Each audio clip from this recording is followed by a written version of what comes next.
di Malaysia terhadap Syiah. Syiah ini salah satu mazhab di kalangan masyarakat Islam yang lahir daripada kesan pergolakan politik selepas pembunuhan Sayyidina Osman bin Affan radhiyallahu anhu, sehingga mencelarukan pemikiran orang Islam. Yang kita kena sedar, setelah Sayyidina Osman dibunuh dalam satu pemberontakan kerana masyarakat yang bebal tentang Islam dan tak memahami perubahan, Sayyidina Ali dilantik menjadi khalifah. Sayyidina Ali tak terlibat dalam pembunuhan Sayyidina Osman. Bahkan ahli-ahli sejarah mengatakan Sayyidina Ali menghantar anaknya Hasan Hussein dan beberapa pemuda untuk mempertahankan Sayyidina Osman dan minta Sayyidina Osman mengarahkan mereka memerangi golongan yang memberontak. Sayyidina Osman kata jangan. Dia tidak mahu dia menjadi sebab pembunuhan beramah-ramah di kalangan orang Islam. Dia mahu jadi macam anak Nabi Adam AS, iaitu Qabil yang dibunuh oleh Habil. Dia mengatakan jika sekiranya kamu nak bunuh aku, bunuhlah, aku tak mahu bunuh kamu. Maka Sayyidina Osman mati dan berlakunya kecelaruan sehingga peperangan Al-Jamal melibatkan Aisyah, Zubair dan Talha memerangi Sayyidina Ali. Sayyidina Ali kalahkan mereka. Dan peperangan Siffin yang melibatkan Muawiyah dan Amr bin As memerangi Sayyidina Ali, mengalahkan mereka. Para ulama sependapat mengatakan bahawa Sayyidina Ali yang betul dalam perkara ini. Mereka yang memerangi Sayyidina Ali adalah salah. Tetapi malangnya berlaku pahaman-pahaman fanatik yang melahirkan kumpulan Syiah, mereka yang terlalu fanatik pada Sayyidina Ali sehingga mengkafirkan para sahabat, menyesatkan para sahabat, mempertikaikan isteri Nabi SAW. Dan lahirnya golongan Khawarij. Khawarij ialah golongan yang menolak semua sahabat-sahabat Nabi. Ali pun kacau, Muawiyah pun kacau, kita bawa diri kita sendiri. Lalu mereka hidup di Masqat dan Uman, membawa mazhab mereka. Kemudian berlakunya riwayat-riwayat hadis untuk memenangkan puak masing-masing, sehingga mereka hadis sendiri. Maka lahirlah kumpulan ulama yang memelihara ilmu Islam. Di antaranya lah imam-imam mazhab, di antara imam-imam ilmu hadis, ilmu tafsir, mengumpulkan hadis-hadis ini daripada semua ulama-ulama kalangan sahabat yang berpihak Sayyidina Ali ke Muawiyah ke dan lain-lain, ditapis menyebabkan ilmu Islam terpelihara. Tetapi malangnya makin berpecah. Syiah bukan satu pandangan yang betul. Dia salah. Tapi salah ijtihad. Asalnya begitu. Asalnya begitu. Dia menganggap Ali lebih layak pada Abu Bakar, Umar dan Osman. Asalnya begitu. Tetapi bila sampai kepada pecahan, ada sahabat mereka menjadi keluar daripada agama Islam. Mereka ceritanya ulama-ulama Islam yang mengkaji hukum-hukum mazhab ini mengatakan bahawa di kalangan Syiahnya ada dua mazhab yang dianggap sebagai orang Islam, iaitu mazhab Imamiyah dan Ja'fariyah, Ithna Asyariyah, super je, yang tinggal di Iran, Iraq dan Lebanon, dan mazhab Zaidiyah yang tinggal di Yaman. Ini dianggap sebagai orang Islam, tetapi ada kesilapan dalam pandangan mereka. Bukan makna dia betul, dia salah, tapi dianggap sebagai Islam. Ini kena faham. Dan oleh kerana berlakunya pertikaian ini melibatkan hukum fiqh. Di antaranya dia boleh jamak sembahyang pada masa muqim. Bukan saja masa musafir, muqim, duduk di rumah pun boleh jamak sembahyang. Tapi masa sembahyang lagi dia anggap sebagai orang Islam juga, tapi salah dari segi pandangan dia. Membenarkan nikah mut'ah, kahwin secara kontrak, kahwin dengan perempuan dalam tempoh sebulan, tanggungjawab keluarga sudah jadi hilang. Di mana perkahwinan ini diharamkan oleh Nabi, dibatalkan. Di awal Islam ada, setelah Islam berkembang dinasahkan hukumnya. Orang Syiah tak terima kerana hadis membatalkan mut'ah ni diriwayatkan oleh Abu Hurairah. Abu Hurairah tak sokong Sayyidina Ali, bukan tak sokong, dia tak pagar. Kerana dia ni orang tak matang pemikiran politik. Muawiyah potong sokong, saya Ali potong sokong. Dia tak tahu nak sokong mana-mana. Tapi hadis riwayat dia ada. Orang Syiah menolak hadis ini. Di antaranya ialah bila dia sembahyang, dia kena buat sesuatu yang membatalkan sembahyang. Tak cukup dengan salam. Assalamualaikum, Assalamualaikum, dia buat macam tu. Kemudian dia sujud atas tanah, bukan sembah tanah.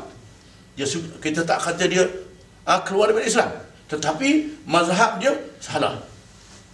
Contohnya di Malaysia ni, yang satu dia mazhab Zaidiyah. Zaidiyah ni mazhab fiqh dia macam Syafi'i, tetapi mazhab akidah dia terpengaruh dengan Mu'tazilah, iaitu fahaman falsafah yang menguasai masyarakat Islam di zaman Abbasiyah, di mana kajian tentang akidah Tuhan ni tak boleh dengan falsafah semata-mata. Ada perkara yang akal tak boleh capai. Tapi Mu'tazilah dia guna akal semata-mata. Ini kesilapan dia. Dia anggap sebagai orang Islam, tetapi salah dalam masalah amalan dia. Ini kita kena sedar. Macam orang sembahyang, macam ada orang sembahyang sunat tambah-tambah lebih, itulah. Sembahyang fardu zuhur 4 rakaat, dia rasa rajin buat 8 rakaat. Rasa malas buat 1 rakaat. Dia orang Islam juga. Ini silap. Ini kena faham. Silap dalam masalah ijtihad. Tapi orang Syiah tak rasa pada itu. Tapi kena sedar bahawa ini satu fahaman yang salah, dan mereka wujud di Iran kerana pertemuan antara Utsmaniyah dan Safawiyah masa itu. Dan Safawiyah memaksa rakyat Iran menganut Syiah. Mesir yang Syiah jadi Sunni. Zaman Saudi Al-Ayyubi, itu panjang ceritanya lah. Kemudian mazhab Khawarij, banyak mazhab dia. Yang Islam hanyalah Ibadi yang masih ada di Muscat dan Oman. Itu mazhab Ibadi, Muscat Ibadi. Dia salah dalam ijtihad kerana dia jauh daripada ulama. Pencuri potong tangan, ulama kata potong tangan di sini. Dia kata tangan ni potong bau jadi tangan. Ini Ibadi. Dia dianggap sebagai Islam, tetapi salah dalam masalah menetapkan hukum. Cuma jadi Malaysia ni ada Syiah Jadian. Syiah Jadian ni bila berlakunya revolusi Iran. Setelah berlakunya revolusi Iran, menggulingkan Shah, ada kalangan orang mengatakan kita boleh buat revolusi kalau jadi Syiah. Kita kena faham Malaysia bukan Iran, UMNO bukan Shah Iran. Walaupun saya orang PAS, berbeza pandangan dengan UMNO, saya tak anggap UMNO itu macam Shah Iran. Kezaliman UMNO itu tak sampai lagi zalim macam Shah Iran. Kita lawan secara demokrasi. Tapi ada orang yang semangat dia tinggi, semangat revolusi Iran ni. Jadi ini Syiah Jadian. Dia tak mengaji pun Syiah, saya tahu dia tak belajar. Tapi jadi Syiah jadi Jadian saja. Dan 5 Jadian lah. Itulah, itu dia. Jadi ini menimbulkan kecelaruan dalam masyarakat. Macam Wahabi juga. Wahabi ni mazhab Ahli Sunnah wal Jamaah. Mazhab yang tidak mentakwilkan ayat-ayat yang mutasyabiah. Itu betul. Bukan salah, betul. Tetapi kena sedar, ada masyarakat yang berdepan dengan falsafah.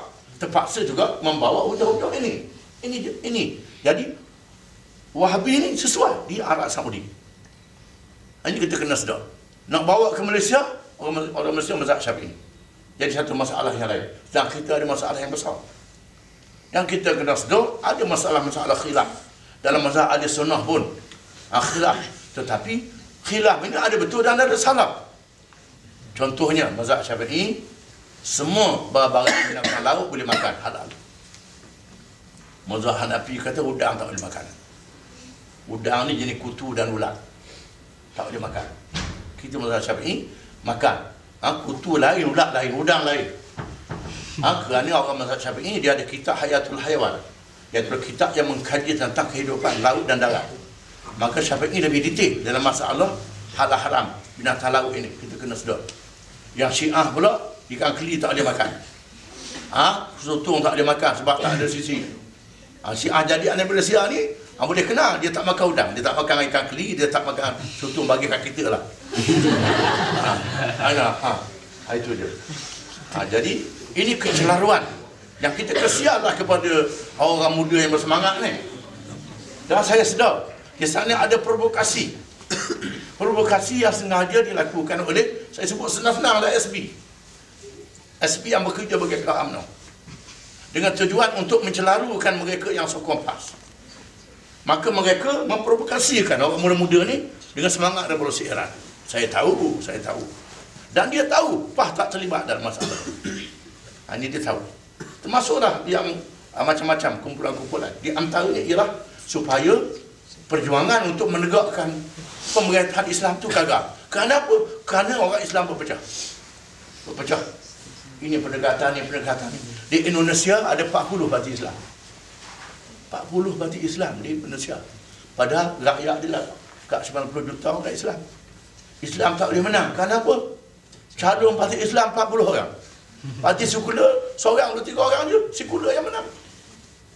Di Pakistan begitu juga berpecah. Kumpulan Islam berpecah, jemaah Islaminya, ada yang ahli hadisnya, ada yang Hanafinya. Akhirnya Banazir menang. Ini. Jadi di Malaysia ada orang macam itu juga.